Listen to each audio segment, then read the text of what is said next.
The broadcast is now starting. All attendees are in listen-only mode.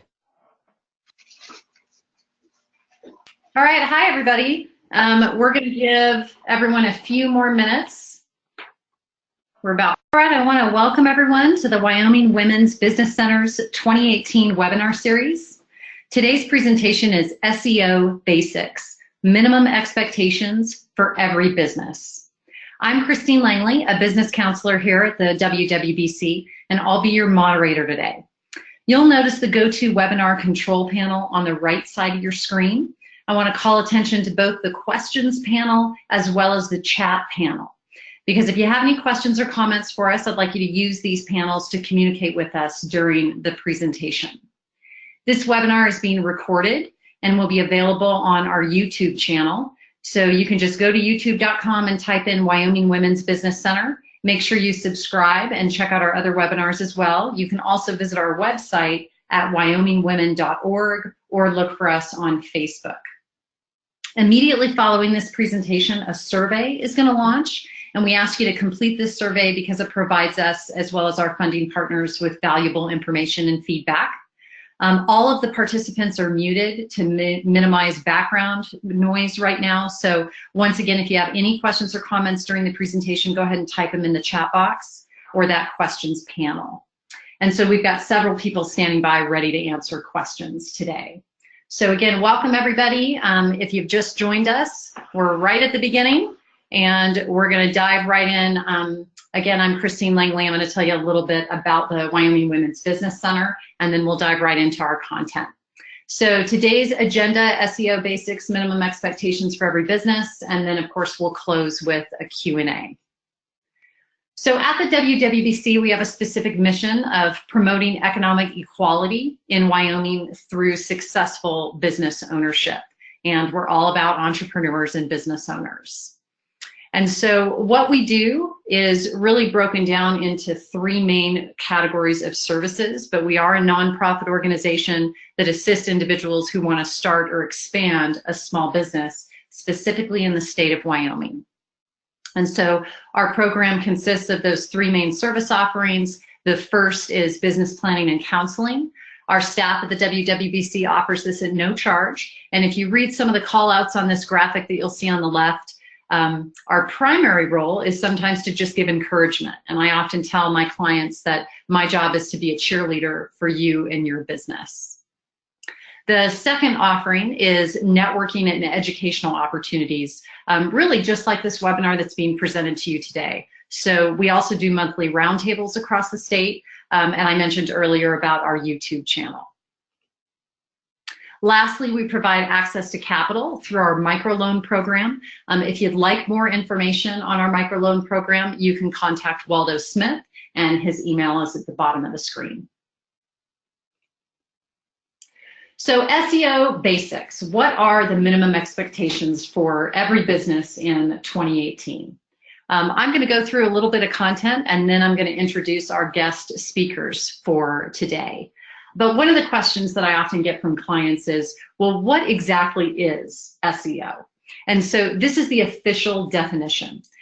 Search engine optimization, or SEO, is the practice of increasing the quality and quantity of traffic to your website through organic search engine results. And so let's talk about the three primary parts of SEO. First is quality of traffic.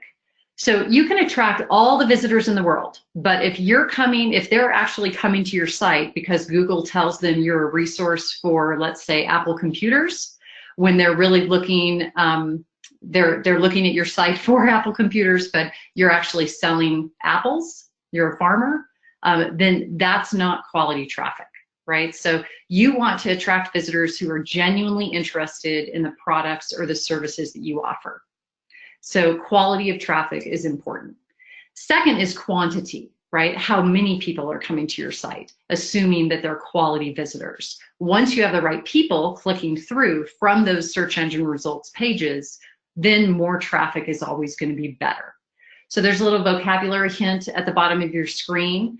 This is an acronym. There's lots of acronyms in this world of online marketing. SERPs is one of them, and that stands for Search Engine Results Page or pages. These are the pages that come up after you type something in to a search engine like Google.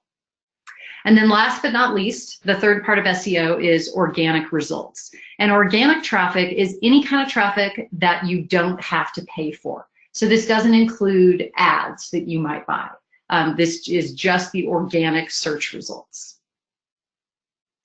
So the next obvious question is, well, how does SEO actually work? And so Google or any other search engine that you're using, Google gets the most, has almost 75% of all searches online. They have crawlers, and a crawler is like a robot that goes out and gathers information about all the content they can find on the internet. And the crawlers bring all those ones and zeros back to the search engine to build an index, which is like a massive database. And that index is then fed through an algorithm. And that tries to match all that data with whatever your query was or your question. And the goal is to provide the best information and resources based on your query. So I'm sure you've experienced putting in a specific search term, or you're looking for something and maybe you didn't quite use the right phrasing, or words, and the answers that you got is not what you were looking for. So then you had to change up the words that you were using in that query, and then you got the answers you were looking for. Okay, so now that you understand about crawlers, then the next obvious question is, well, how do you get those crawlers, those search engine robots, to actually notice your website and find you? And that question has actually launched an entire industry of people that study search engine algorithms. And so there's a lot of factors that go into search engine algorithms. And this chart is the collective opinion of a lot of smart people who study this field. However, no one other than Google really knows exactly what the factors are for their ranking algorithm. And it's also something that is constantly changing and being updated. So we call this opinion data. And frankly, this is the part where most small business owners get a little overwhelmed, and you may be rolling your eyes if you're looking at this pie chart going, oh my gosh, I don't even understand some of these words. And that's normal. So today we've brought in some experts to break this down into bite-sized pieces so you can really understand them. And my hope is that you'll be able to implement some of their steps and increase your ranking online. Okay, so before we launch into that, I want to take a look at our audience, and I'm launching a quick poll. It's going to come up on your screen, and it asks the question, which statement best describes your knowledge of SEO? I've just given you kind of a 30,000 foot level of what SEO is and the different parts of it. But go ahead and answer this question for me. And so one answer could be, customers say that they found me online, but I really have no idea how. Another could be, I've done some techniques, but I'm really not getting results. I don't know how to evaluate what is or is not working. And then lastly, I've completed the basics and I'm ready for next level SEO. So where are we at? Okay, we're doing pretty good. We've got almost 100% participation here. Great job, guys. Get a couple more seconds if anybody else wants to click and answer. Okay, I'm gonna go ahead and close this out, and let's go ahead and look at these results. So we've got a slightly even mix here, but it looks like people are kind of honing in on the middle. You've done some techniques, but you're not getting the results, or you're not quite sure how to evaluate them. All right, so that gives us a sense of who we've got on the line. Thank you. All right, so I want to introduce both Leah and Kerstin to you today. They're both with Hinge Studio, and they're partners. They're startup Wyoming entrepreneurs out of Casper, and so we're happy to have both of them with us. Leah is going to be doing the main presenting today. She's worked in the private as well as public and not-for-profit sectors in Wyoming, as well as across the US and internationally for the last 12 years. She's got extensive experience in local, state, and federal government sectors, private consulting, business development, and marketing. Leah's passions include working with brands that provide a unique quality of life to their users. She's got experience and expertise. It includes business and sales process best practices, social media strategy and implementation, program development and management, event planning, and public and media relations. She's got a bachelor's in political and social science. She also has a master's in public administration from UW. And in her free time, she likes spending it with her husband and her daughter, being outdoors and attending community activities. So that's Leah. We welcome Leah today. Kerstin has worked in marketing and communication industries in Wyoming and Colorado for more than 13 years. Throughout her career, she's worked with an array of product and service companies in the medical, construction, research, property management, sport, recreation, and health and beauty industries. Kerstin's passion is working with businesses to create smart strategy that guides effective implementation.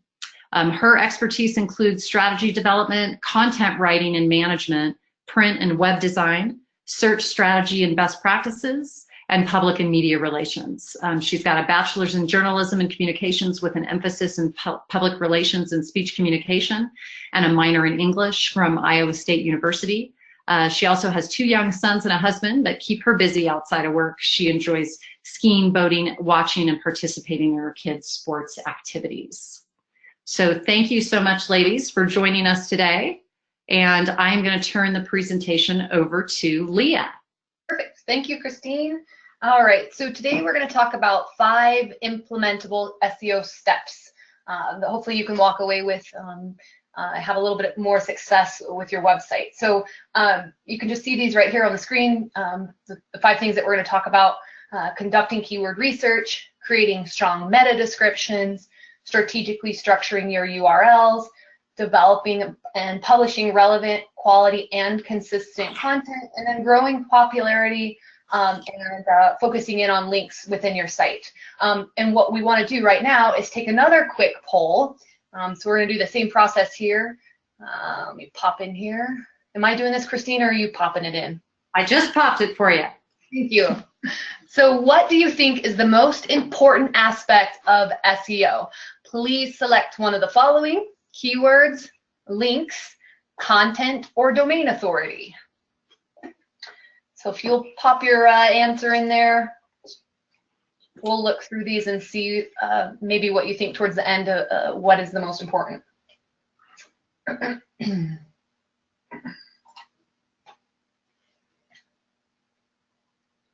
All right, looks like we've got mostly everybody participating, so I'll go ahead and close that out.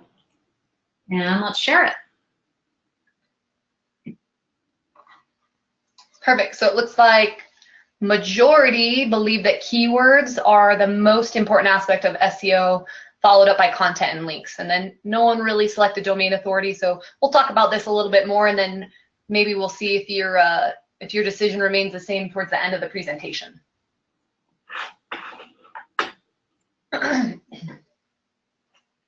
Okay, so when we talk about conducting keyword research, it's really one of the most important and valuable high return activities within the search marketing field, with the intention of getting the right visitors to your site. So you're going to learn what terms are being searched for and what's converting to your site, essentially meaning how people are getting to your specific website. We'll look at info on how often a term is searched and converts, and suggestions for other potential keywords and anticipated search volume. So you'll get suggestions for new potential keywords and estimations on how many people will actually convert or visit your site. So what people are searching in general that's similar or near to what you offer and what you do as a business. So an example we like to give is if we have search keywords that are marketing firm Wyoming, we know that that's different than Wyoming marketing firm, right? So maybe one is going to be more popular than another, and we want to incorporate that more into our particular site. And so by watching shifts in demand and responding to changing marketing conditions and the production of products and services and content that your customers seek, we'll know what people are searching for. And so by analyzing this information and adjusting your keywords, you'll get more customers to your site. One example that we've talked about is, it's kind of a cheesy example, but I think it works. You have a shoe store and brown shoes are pushing people to your site and you're super happy. And then all of a sudden, you notice no one's coming to your site looking for some brown shoes, and you're finding that red shoes are super popular now. So in your keyword planner, which we're going to talk more about, you're seeing that millions of people are suddenly searching for red shoes. So your marketing program and your website content program really needs to shift to cater to the keywords associated with red shoes on your website. And we're going to jump into more about that. So next slide. How do you conduct keyword research? So the first tools that we're going to talk about are Google Search Console to analyze existing search info that's out there, and then using keyword planner tools. One thing we're going to do real quick again to keep you all awake is take another poll, and we're going to talk about what your knowledge is of the Google Search Console and keyword planner tools. So you have a few more minutes here to vote on this as well.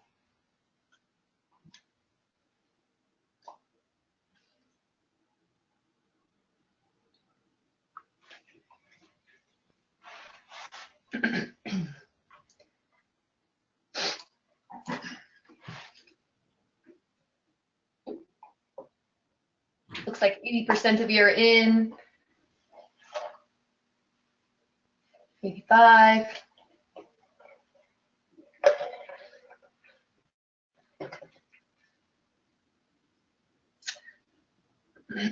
All right. So 76% of us are saying I have never used them before. 12%, I have the accounts but don't really understand the information. 12% I have the accounts and look at the data occasionally, and we don't have any pros in here, so okay. I will say that you know, Christine and I talked earlier, and you know, you're not alone. A lot of people don't use these tools, or maybe they have them but they haven't jumped into them fully. So we're hoping to be able to show you a little bit more about them and make you a little bit more comfortable in using those tools. So we primarily focus on Google. You're probably familiar with Google, right? It's probably the most recognizable search engine as compared to others, and we find that other search engines tend to follow their lead. According to the net market share, in 2017, Google had 75% of the search market share. So they have a pretty significant footprint in the search engine world. So we recommend starting your keyword research using these two tools. They are free. So of course there are hundreds of others out there that could replace or supplement these, but we find that because they're free, they're certainly a great place to start, and they provide wonderful, valuable information. Google Search Console will actually track where your site is ranking in search results for various search terms, and how and why people are essentially getting to your site. Google Adwords Keyword Planner will help you identify the different search terms that could be successful for your SEO effort, and it also allows you within Google to see, analyze, and make some projections on what kind of trends and terms people are researching for outside of your site. So what are they looking for that's not directly on your site? And then secondly, you want to ask some initial questions. Will searchers find what they're looking for using these keywords? Will they be happy with what they find? And will this traffic result in financial rewards or other organizational goals as it ties back to me, right? So you want to start off by asking these questions to yourself in terms of your potential keywords and the existing keywords you're using to evaluate those in moving forward with your site. All right, so the next slide, we're going to talk a little bit more in depth about this. So how to use keyword research specifically. So step one is through the Google Search Console. You will identify keywords that have already proven to attract visitors to your site. You can then utilize this information to optimize your existing content with the keywords that have proven to already work for you. If Marketing Wyoming for us, for example, is working for our site, we just need to ensure that these keywords are included where they should be. If there's only 3 places on our website where we incorporate these keywords, maybe we need to add it more where it naturally works. And when we say naturally works, we mean to not stuff keywords into your site where it's not natural. So you're not putting a sentence in there where every other word is Marketing Wyoming, Marketing Wyoming. If it doesn't read naturally, you're going to run into some problems. So search engines will actually demote your content and site for keyword stuffing, which means you're littering your content with your keyword in a very unnatural way. So when you're using keywords, you just have to be sure that it's strategically used and not just splattered all over your site for the sake of trying to include it in there. Now for steps 2 through 4, you'll do this with Keyword Planner. So you're going to prioritize new keywords to test. And by doing that, you'll be identifying potential keywords and the estimated search results that could be produced from that particular keyword. So you'll prioritize a handful of these words to include in various locations within your site. Now, before you spend a ton of money, a ton of time building content around a specific keyword, we actually recommend that you buy a sample campaign in Google Adwords. That way you can see how well prioritized keywords convert to your website. So when you search something in Google within the search results, you'll see that ads often pop up, or they will pop up right at the top. And then below that, you have the organic search results that follow. So if you purchase an ad using a specific keyword and you're placed at the top in view of all those searching for a specific item, here you'll be focusing on the impressions and the conversions from that ad. So if you find that you have a really high scoring winning keyword and you get wonderful metrics back that you're super happy with, you can start developing content around that topic and incorporating it into your existing pages. This is just a quick way to see if a keyword is actually working for you. So we also want to remind you that the term conversion actually means people searching for a topic that then convert or go to your site directly. So the next slide is just an example of what the Google AdWords account looks like within a Google account. And so if you don't have one of these, you can open one just through your Google account. You know, if you have a Gmail, you have a Google account, you're able to go in there and open up an AdWords account. You'll more than likely have to put in your credit card information, but it doesn't necessarily mean that you have to buy a campaign. But certainly go in there and get comfortable with it and look around, and you can do some research on those specific keywords for your company. So within AdWords, when searching content marketing firm, this is just this example up on the site here. These are other keywords that came up that were similar to this. So, and then in addition, for us, what we did in this example is we searched a specific demographic or geographical location. So this is just showing how often certain terms were searched within our particular geographical area. So you can do this specifically for your business as well. And then the next slide is showing you what the Google Search Console looks like. And this is an example from one of our clients. Their company is called Senior Patient Advocates. If you look a little bit closer, you're going to see that the #1 listing there is Senior Patient Advocates. It happens to be their name, but it also happens to be one of the primary services that they offer. You can see that there were 28 impressions, which means basically you impressed upon 28 different individuals, and we appeared on their particular search page.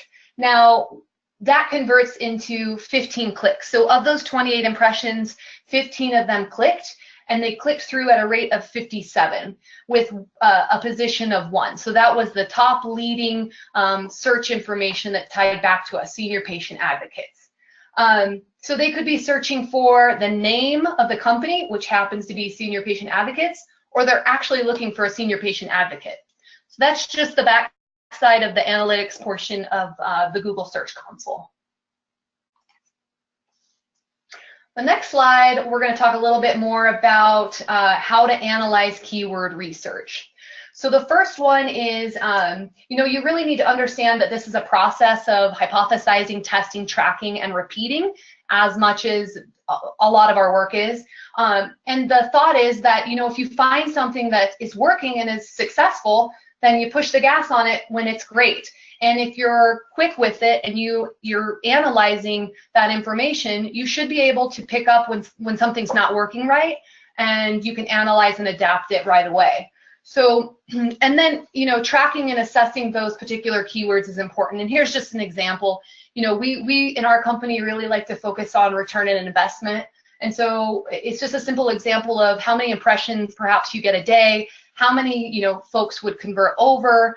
And then let's say that 5 people converted over, they spent $100, it's a $500 return on investment. So if you want, you certainly have the ability to track return on investment through these tools. And then again, as we mentioned earlier, it's just super important to remember that you got to be careful with keyword stuffing. If you're just placing these keywords within your website for the sake of it, you're going to run into some trouble. So the next slide and topic we're going to focus on is creating strong meta descriptions. So a meta description is basically a phrase that's describing your particular business or what services you're providing. Search engines do not use phrases for the rankings, but they're greatly important to the subject matter. So you need a short description, basically, of your page's content that draws readers to the site. If you Google, a company and you see the website there within the organic search list, you're going to see that the metadata appears right under the search engine title. It's a quick description, generally no more than 160 characters. And if you don't create one yourself, Google's going to go ahead, or other search engines will go ahead and create one for you. So, you want to consider that in terms of creating. So we're going to go to the next step so I can show you a little bit more about meta descriptions. So how do you create a strong meta description? You want to craft a readable, compelling description about content for each page on your site so people know exactly what you're talking about. Most content management systems will have a place to copy and paste your meta description in, and then Google will code it basically, and search engines will pick it up. You want to be, short and sweet with it, like we said, around 160 characters or less. For those of you that may be using WordPress, there's this great plugin tool called Yoast. We have a link for you at the end of this presentation for Yoast, so you can get more information on that. But essentially, it's a plugin for your website which has fields for a variety of things, including a meta description field, and you can put your information in there, and it will tell you if it believes it's a strong or a weak meta description for your particular business. The example up on the screen right there is our personal meta description. So it's just a quick description of what we do, and goes right underneath the URL when people are looking for us within a search engine. All right, the next one is talking about how you strategically structure URLs. And we're going to take another quick poll right now to see how many of you purchased a custom domain name for your website, or you just let whatever company you use to get your domain assign you one themselves. And then we'll talk about why this is important.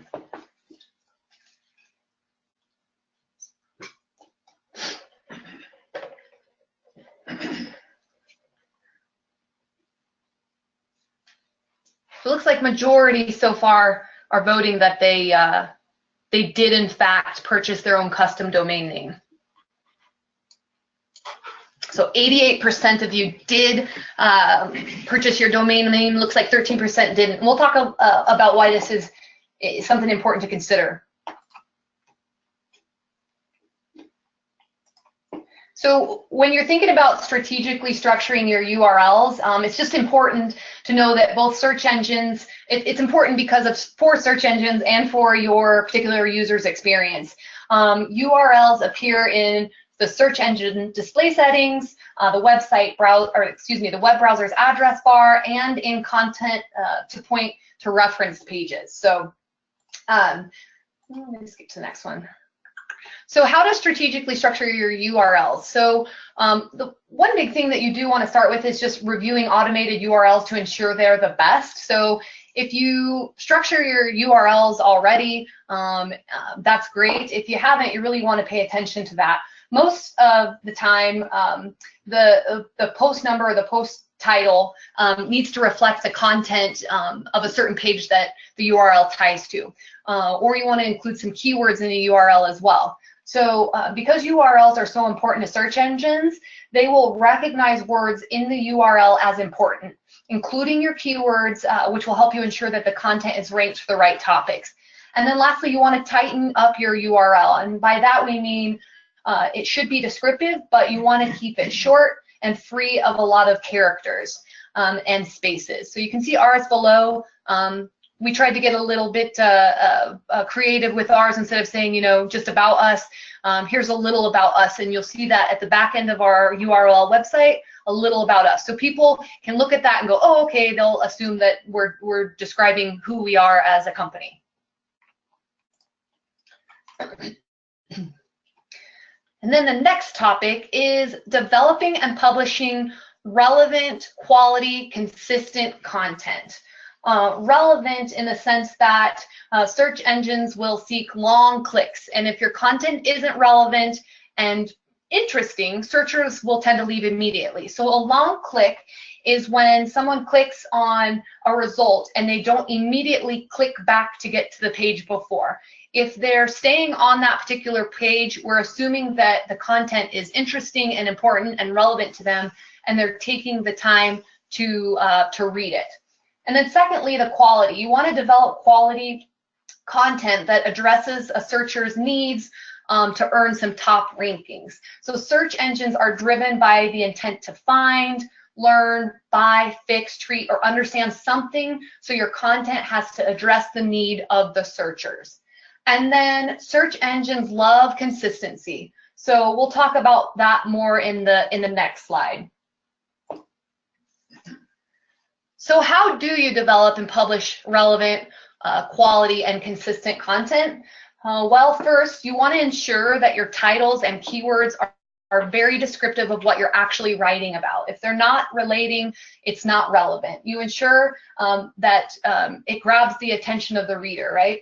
Secondly, as far as quality goes, you want to consider your audience. Think about your customers' needs and the questions they ask you, and then develop content around that specifically.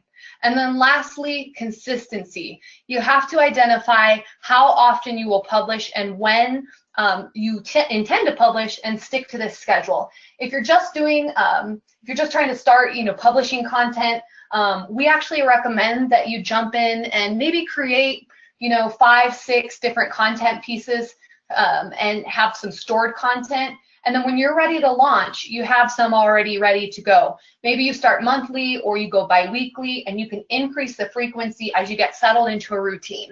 One thing that we do with our company that we find really helps us stay organized and consistent is we actually have a calendar within Google that we call a content calendar. And for the next 6 months out, we actually have content scheduled as far as what we know is going to be coming out every week. And so it just helps us stay consistent, stay on top of things, stay relevant, and we're never kind of scrambling at the last minute to schedule a piece of content. So just another tip to help you kind of get started with that. And then, the last thing that we're going to talk about is growing popularity and link building on the next slide. So search engines use links to determine how pages are related to each other and how to identify credible sites. So trustworthy sites tend to link to other trusted sites, while spammy sites receive very few links from trusted sources. When SEO first became popular, people began basically hoarding links. So it was like, I'll link your site to my site if you link mine to yours, and so-and-so's. and even if nothing even related to one another, right? So Google picked up on this and they ended up tagging a lot of sites as spam. So that's something that you want to get away from. If you have a lot of links that really don't make sense on your site, you want to pay attention to that. Trustworthy sites may actually, or trustworthy sites that you may want to link up with would probably include things like the government, universities, and then some recognized media. So maybe you can link to your local newspaper that has, some great information about your site. That's probably a credible source that you could have a relationship with in terms of links. And then growing links is critical to gaining traction and attention and traffic from search engines. So it's an important thing to include, within your website. So how do you grow popularity in link building? One option is to ask customers and partners, again, to link to your site. So, maybe you have, again, great contacts at your local media, or maybe you have, you're doing a project for a local university or community college. Get with them if they love your brand, and you can exchange logos and share links on the site. That's actually a benefit for you. Secondly, develop website content and pitch media opportunities. So developing and posting content on your site will create consistent and fresh content and can build interest and credibility that will likely create links to your site. So many media outlets will have higher domain authority, like I mentioned, and because of the numbers of visitors the site receives, it's just a benefit to you. So that means media opportunities, in addition to all the other benefits they offer, are a great way to build links to your site. And it makes your company newsworthy, which is a benefit as well. Number 3, directories and listings. You can add and confirm your site is included on the different maybe organizations that you're a member of, or associations. Hopefully, you can build a relationship where you're both linking towards with each other. And you want to make sure that they're of good quality. You don't want to just, get a list of 1,000 different organizations and get your link on their site.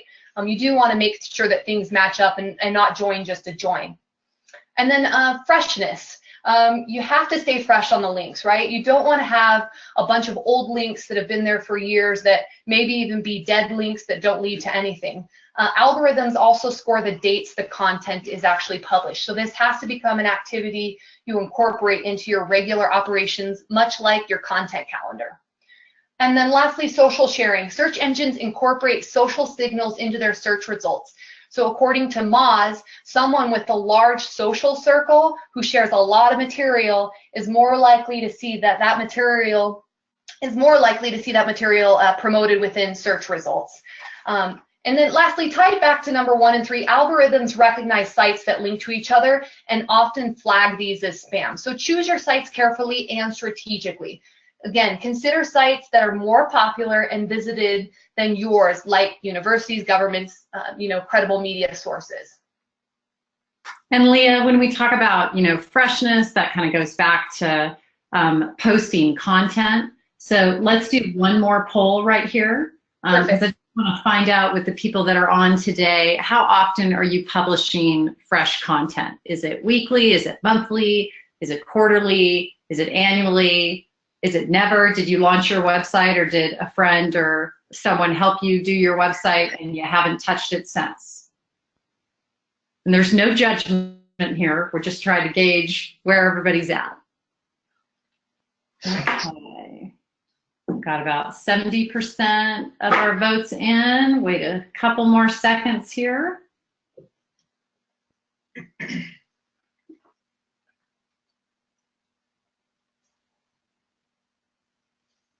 All right, let's share those results out. Well, I'm glad I added the never category. Yeah, I mean, I think you probably see this a lot, and people get busy and they forget to incorporate fresh and relevant content in their site. But hopefully we shared some thoughts and ideas here that you can see the value in creating and posting, content that relates to your business. It helps you in more ways than one, and it essentially makes you, rank and be seen as a professional in your field. Well, it does really take us back to that first poll that we launched, where we asked the question. Let's see if I can post that again. What do you think is the? Share this again. What's the most important aspect of SEO? So, do you want to give them the real answer, Leah? Yeah, I'll give you the exact correct answer. Everything. So, there's not one that's going to rank higher than the other. It really takes a little bit of work in each of these fields, because doing one thing is not going to rank you higher than forgetting to not do content at all, right? And as Christine mentioned earlier, we don't know everything that Google has out there in terms of what affects your ranking. So if you can do a little bit in each of these areas, you're going to see some success. All right, and then we're going to throw up this resource page, and Leah, I'll let you describe this. Yeah, so we mentioned some of these different sites and companies here, and plugins that you can use. You'll be able to go to the menu option, and you'll see the handouts tab there. If you want to click on that at some point, which I believe, Christina, it will stay there, you can download this resources page so you can have these links. But Moz is a leader in the industry when it comes to SEO. Yoast is the plugin that I mentioned earlier about WordPress. And then, of course, the Google AdWords and Search Console links. And then, a really important tool to use in conjunction with all of these is the Google Analytics. It's free. You can find a ton of information in there about your website and your users, and what you need to maybe adjust on your site to make it more successful when it comes to your audience.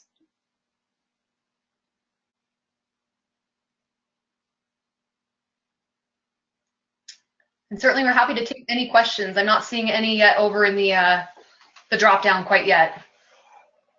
Okay. There is one question. Yeah. Yeah, I think I see him, Waldo. I think I've got a couple here. So there was one question, just wondering how many people were on the webinar today. It looks like right now we've got about 25. And another question, Leah, for you. Our business is seasonal. It's a museum. And they don't update their website in the winter. Does that hurt them?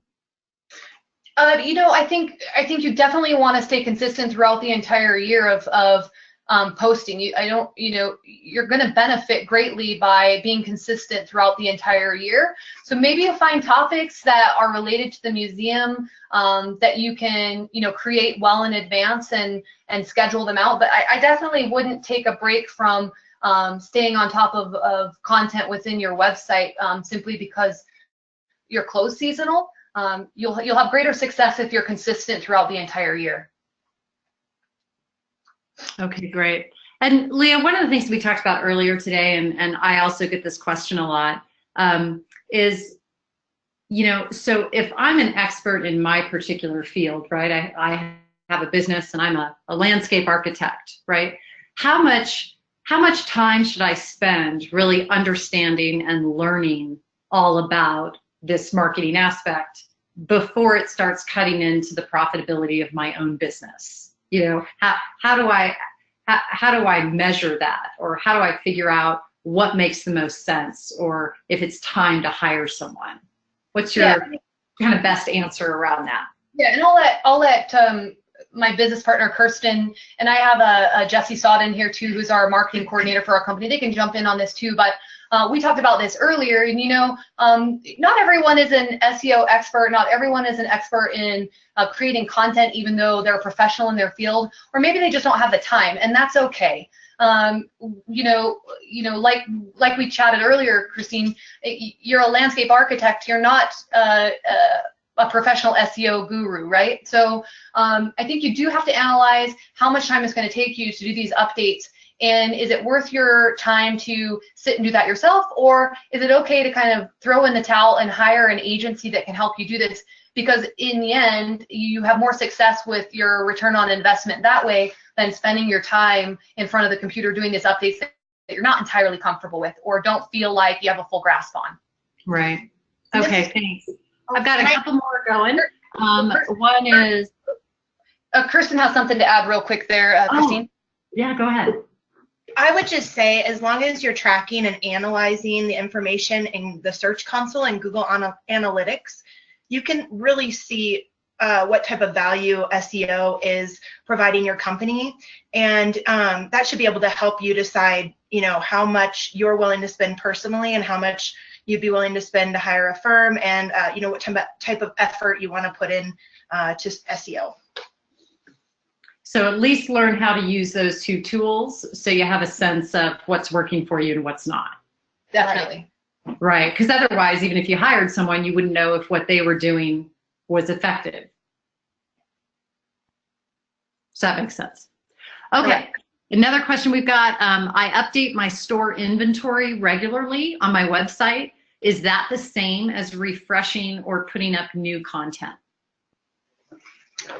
So that does count as new content, but I would also supplement that with, content like through a blog or a news section or something where you're developing content that's really like answering people's questions. But yes, it does count for some posting and freshness according to Google. All right, so you get some points, but not big points. Yep. Okay. Another question is, where can we go to learn more about long tail keywords? Like, are you referring to long clicks? Maybe that is what it is. Yeah. Long clicks. That resource Moz that we offered earlier is an excellent place to learn about more about SEO. They have a beginner's guide to SEO, and it talks about long tail keywords in there and how to use those. Okay. Next question. You guys are popular today. Was the domain authority category regarding setting up our custom website name? Not specifically. Domain authority is a super interesting concept. Basically, it's a ranking of how much pull or authority your specific domain has as compared to other websites. So it's essentially saying like how a search engine ranks you as a professional in your field. And again, I like Kerstin said, I'd recommend that you check out Moz on our resources page. There's a ton of information with them about domain authority and how you can improve your specific domain authority in terms of how you're viewed as a professional in your field. Okay, but if you don't have a custom website name yet and you're just using one from your host provider, that's something that you want to go online and purchase. Well, yeah, you certainly want to update your URL to reflect, closely to what your business is or your name. And then you definitely dive into some domain authority. There's a lot of tools that Moz offers that you don't really have to do a ton of footwork for. You can simply, copy and paste your URL into their site, and they're going to give you information on your specific authority as far as your domain and website go. Okay. And then the next question is, the name of our organization has periods in it. So it's like L period, E period, A period, D period. Do the periods in the name hinder the optimization? And should we change it so that there's no periods? That is a really good question. And I don't have a direct answer for that, but it's something we'll look into, and I don't know if there's a way, Christine, that we can provide you some information to send to Cindy, but we're not entirely sure about that. It's a great question. Okay, yeah, for sure. We've got email addresses on everybody, so if we get more data on that, we'll circle back. Okay, and then Travis wants to know how and where he can go to learn specifically about Google Analytics.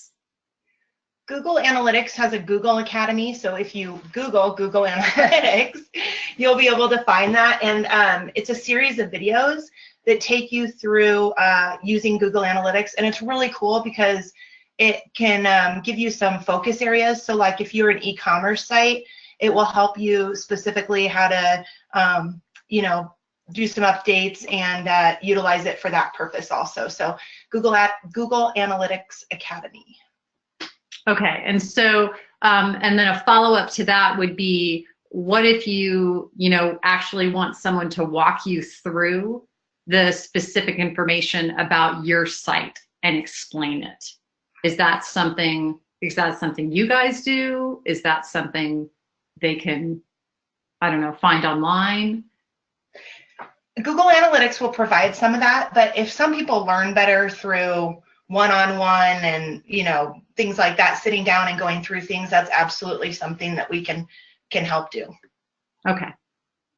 All right, next question is it a good idea to have social media feeds on my website?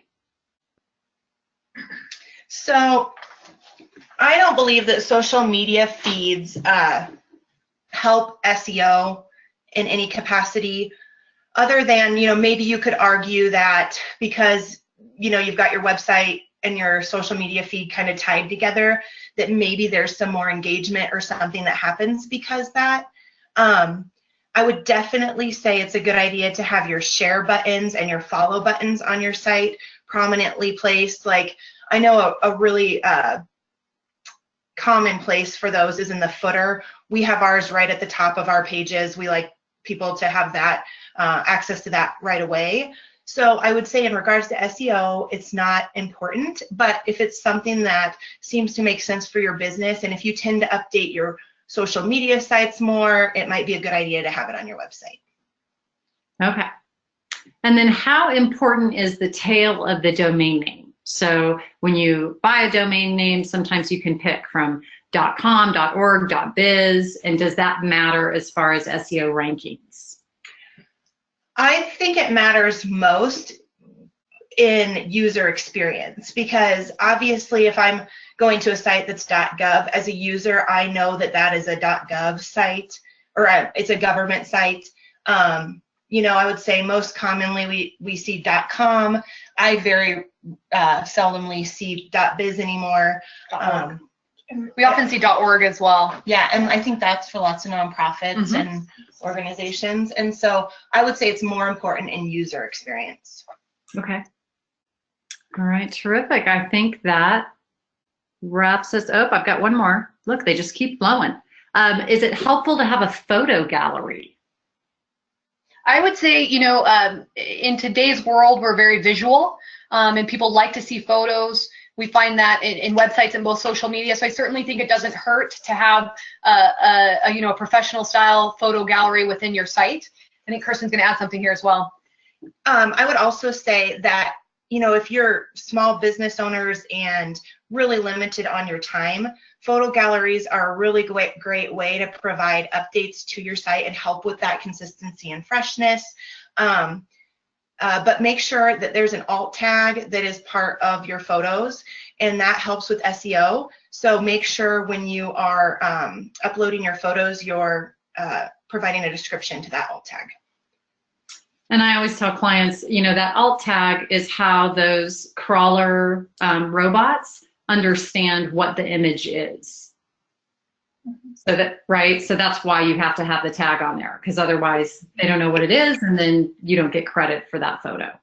Exactly. And another thing that helps with photos, and I used to be real guilty of this, is I would just upload a photo from my computer and it would be like DSC 999 or something like that. You want to also rename those photos before you upload them, because that also helps. Okay. That's good. That's good intel. I've also read a lot about uploading video to your website, because of course, and running it, you know, through YouTube, because of course Google owns YouTube, and so they love video, and that helps as well. Would you agree with that? Yeah, and I would say too, we're reading a lot about how we're going to be consuming content in the future, and I believe that a recent article I read said that by 2020, 80% of the content that we consume online will be of visual nature. Interesting. All right. Okay, I think that wraps it up for our questions. Do you have anything else you want to add? I was just going to tell you, if you want to copy down our website, I just noticed the C is missing off the end, so it's hingestudioMC.com. All right, and maybe Waldo, if you can throw that in the chat box, just so people can see that web address. Thank you. No problem. All right, so we just want to mention that the Wyoming Women's Business Center is made possible through several partnership agencies, And that's our primary funding, comes from the Wyoming Business Council as well as the U.S. Small Business Administration. And so, of course, we're thankful for the support and guidance of our partners, and we look forward to the work ahead. This is the contact information for everyone at the Wyoming Women's Business Center.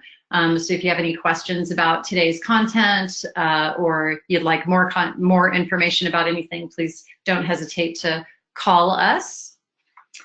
And so last but not least, I just want to say thank you for joining us today. Thank you so much to our experts today. Really appreciate your time, ladies. Our next webinar is scheduled for Thursday, May 24th. And it's also going to be from noon to 1, and our topic is going to be break even and making a profit. So once you close out of this survey, once you close out of this webinar, we're going to be launching a survey. And so we read every survey. Your feedback's really important to our program. If you have any additional questions or need further assistance, go ahead and feel free to contact us. Our business counseling is free, as many of you know, and we're happy to assist you. So thanks again, everybody, and have a great day.